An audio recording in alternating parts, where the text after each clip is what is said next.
This is the Nokia 5800 XpressMusic. We're going to have a little look at the web browser and some of the multimedia functions of this phone. First of all, we slide it to wake it up. And one thing you might notice straight away is that the main screen is actually the wrong way round. It's the only part of the operating system, main part of the operating system that we can find that doesn't adjust automatically between a wide and tall orientations, which is a little bit strange. Press the menu button. And we want to go and have a look at the internet. Web. There are a number of preloaded pages on them. None of them are particularly useful. So we're going to go to Google.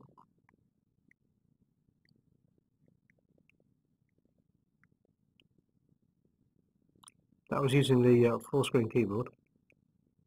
It also does handwriting recognition and has a smaller keyboard, so there are quite a variety of input mechanisms that you can use with it. Okay, so we have Google up, but one thing you might notice is that down the right hand side we have all these annoying buttons. We can get rid of those. Not very easily. And let's say we want to go and search for a website.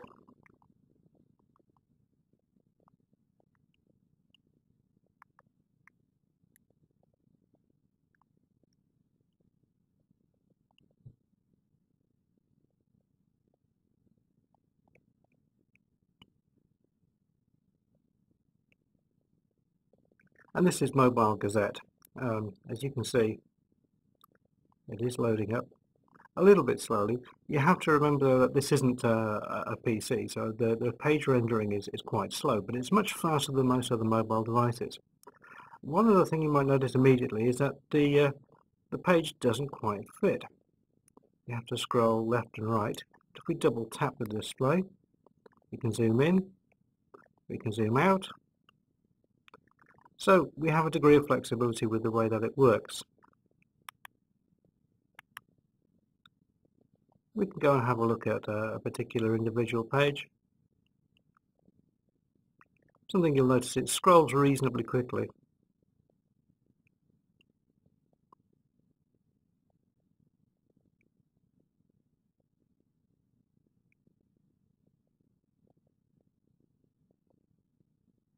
The page is loading.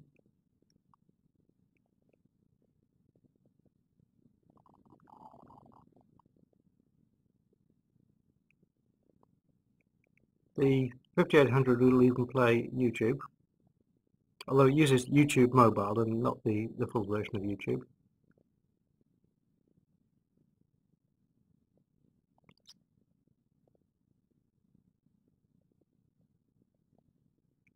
So let's have a look at the HTC Touch Cruise 09.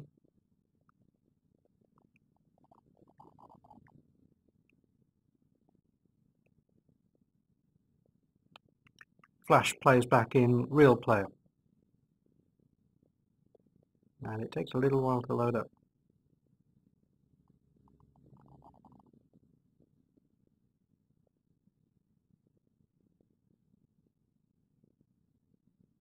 Still waiting. This isn't a particularly big file.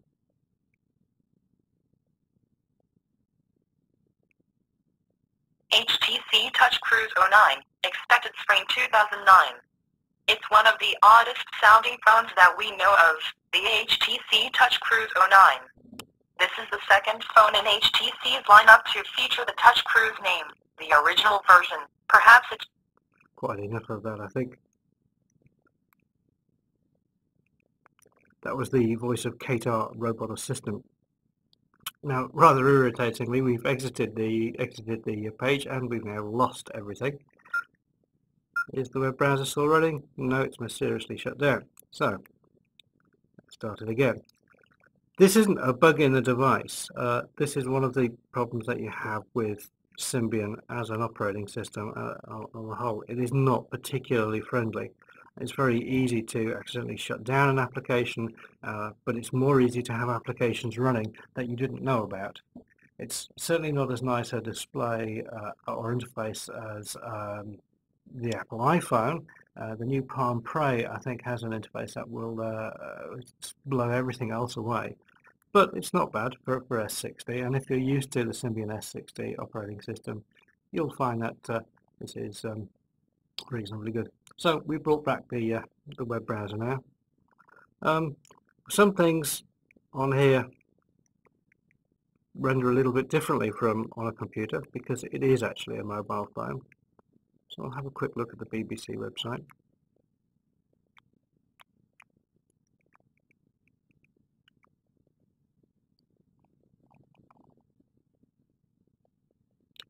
The BBC website renders automatically in the mobile version rather than the full version.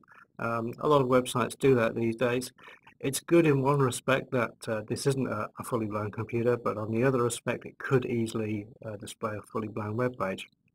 That's enough of the web.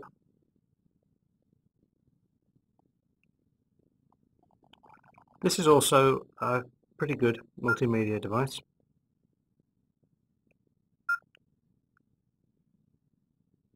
And if we bring up the gallery, we do some videos. I must say that although the quality of video playback is excellent, the audio playback is actually not very good on these speakers. I do find it's rather tinny. You want order in Gotham? Batman must take off his mask and turn himself in. Every day he doesn't, people will die.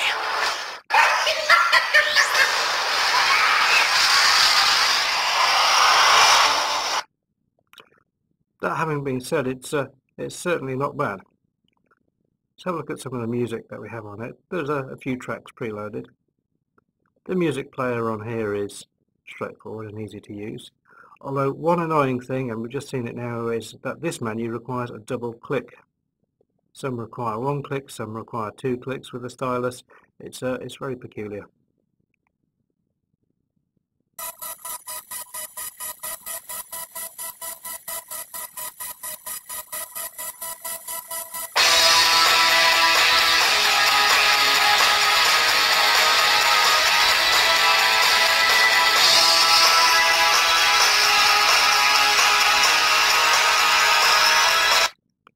Something you might notice is that it is actually very loud, even though the quality of the speakers is a little bit tinny. In reality, we think that most of the time you'd probably want to use this with a headset. And on here, there's a standard 3.5mm headset connection, so you can plug in your favorite headset rather than having to rely to the small headsets that are in the box. So that's the multimedia playback capabilities of the 5800. We think actually it's a very good device and we like the large screen, although we are holding out for the replacement for the Nokia E90, which we think will be announced in February. And also you have the Nokia N97, which is based on a similar device but has a QWERTY keyboard with it, and that should be due sometime in the next couple of months.